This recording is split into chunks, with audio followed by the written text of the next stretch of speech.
उनके जाने का तो नहीं मालूम, हमारे आपके जाने का उनको मालूम है, क्योंकि उन्होंने ही बनाया है। शिव को परमात्मा कहा गया है। ये हमने आपने या साहब दीदी ने तो कहा नहीं है, शास्त्र कहते हैं, किताबें कहती हैं।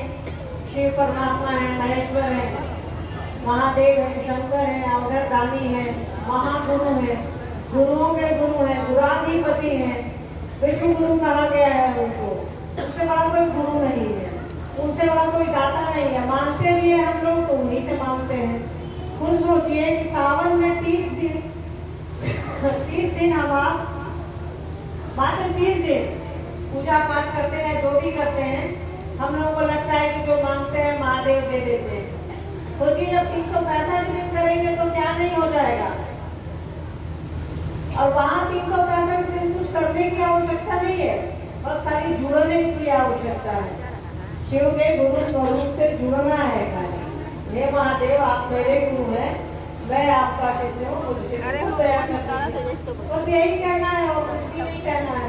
उनसे हम आप सब कुछ मांगते हैं, घर द्वार बाल बच्चा बेटा बेटी गाय गोरू जमीन जत्था सब कुछ मांगते हैं। क्या नहीं मांगते हैं, देते भी है वो। पर जो सबसे जरूरी चीज है वो है ज्ञान बुद्धि समझ, वो नहीं मांगते। सब कुछ लेकर के भी जो सबसे जरूरी चीज है वो छूट जाती है हमसे और आपसे, उसका कोई फायदा नहीं है। अब मान लीजिए जब हमारे हाथ में आपके हाथ में सबके हाथ में बड़ा वाला मोबाइल है या कोई भी मोबाइल है, उसको चलाना नहीं आएगा, कोई बताएगा नहीं कि उसको चलाते कैसे है, तो कैसे उपयोग में लाइएगा। कोई बताने वाला तो होगा ना, कोई ना कोई तो ध्यान देगा कि ये चलेगा कैसे, इस पर से बात कैसे होगी, कॉल कैसे लगेगा, कॉल कटेगा कैसे, कोई ना कोई समझाएगा आपको। एक छोटी सी चीज है ये, जिसके बारे में हमको और आपको सीखने की आवश्यकता पड़ती है। तो इस जगत में हम आप आए हैं, क्यों आए हैं, कौन भेज दिया है, कहाँ से भेज दिया है, किस लिए भेज दिया है, जाना भी तो है। कहाँ जाएंगे, रहने का मन करता है फिर भी चले जाते हैं, सामान इकट्ठा कर लेते हैं, सब कुछ कर लेते हैं, फिर भी चले जाते हैं, समन्वय यही छूट जाता है। सब जिसको हम आप अपना कहते हैं वो भी यही छूट जाता है, हम आप चले जाते हैं। आखिर कहाँ चले जाते हैं, कौन है जो ले जाता है, कभी इस पर भी सोच लिया कीजिए।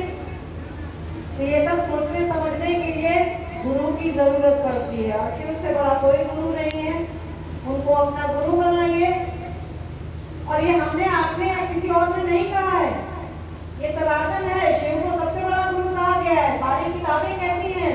आप उपनिषद उठाइए, उपनिषद में शिव को गुरु कहा गया है, पुराण उठाइए वहाँ शिव को गुरु कहा गया है, मानस उठाइए वहाँ शिव को गुरु कहा गया है, महाभारत उठाइए वहाँ शिव को गुरु कहा गया है। किस ग्रंथ में नहीं कहा गया? सभी ग्रंथों में कहा गया है कि वे तीनों लोगों के मालिक हैं, उनके पास सब कुछ है। सब कुछ में ज्ञान भी तो आता है, तो उनसे ज्ञान मांगने की कोशिश करनी है, कहना है। इसके लिए साहब ने 3 तरीके बताए हैं हमको और आपको, 3 सूत्र जिसको हम आप समझते हैं। पहला है कि हे शिव आप मेरे गुरु हैं, मैं आपका शिष्य हूँ, मुझ शिष्य पर दया करिए। संबंध बनाना है, सारा खेला संबंध का है, सारा खेला हमारे आपके अपने मन का है, अपना हो जाएगा तो हो जाएगा। दूसरा है जो हम आप करते ही रहते हैं, दूसरों को समझाना है। शिव मेरे गुरु हैं, आपके भी हो सकते हैं। समझाने के क्रम में हमारा आपका मन समझता है इस बात को। जितनी देर किसी से हम आप चर्चा करते हैं उतनी देर तो हमारा आपका मन लगा रहता है ना, महादेव महादेव करने में ध्यान लगा रहता है कि सामने वाला क्या पूछेगा क्या नहीं पूछेगा, तो हमारी आपकी सारी ऊर्जा उसको समझाने पर लगी रहती है।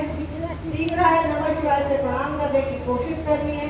देखिए साहब हरिनारायण जी को मालूम है कि हमसे आपसे होगा नहीं कुछ, इसके लिए उन्होंने कहा कि कोशिश करिए, कोशिश करिएगा तो धीरे धीरे धीरे धीरे सफलता मिल जाएगी। कहते हैं ना कि वो करत करत अभ्यास से जन्मति हो सिजान, अभ्यास करते करते एक भी जो है सब सही हो जाता है। साहब ने कहा कि प्रणाम करने की कोशिश करिए, अभ्यास करिए।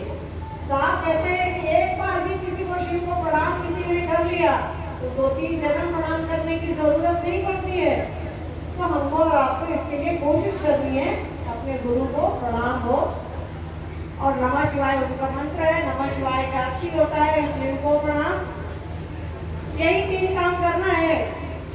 पढ़ना है और शिव बनाना है, इसके अलावा तो कोई चौथा कोई काम है नहीं। अब देखते हैं कुछ, ये तो एक बैठक है तो हम लोग इतने लोग हो जाते हैं कि बैठक तो बैठक रहती नहीं है, फिर भी अगर जिज्ञासाएं आई है तो देखते हैं कैसा है।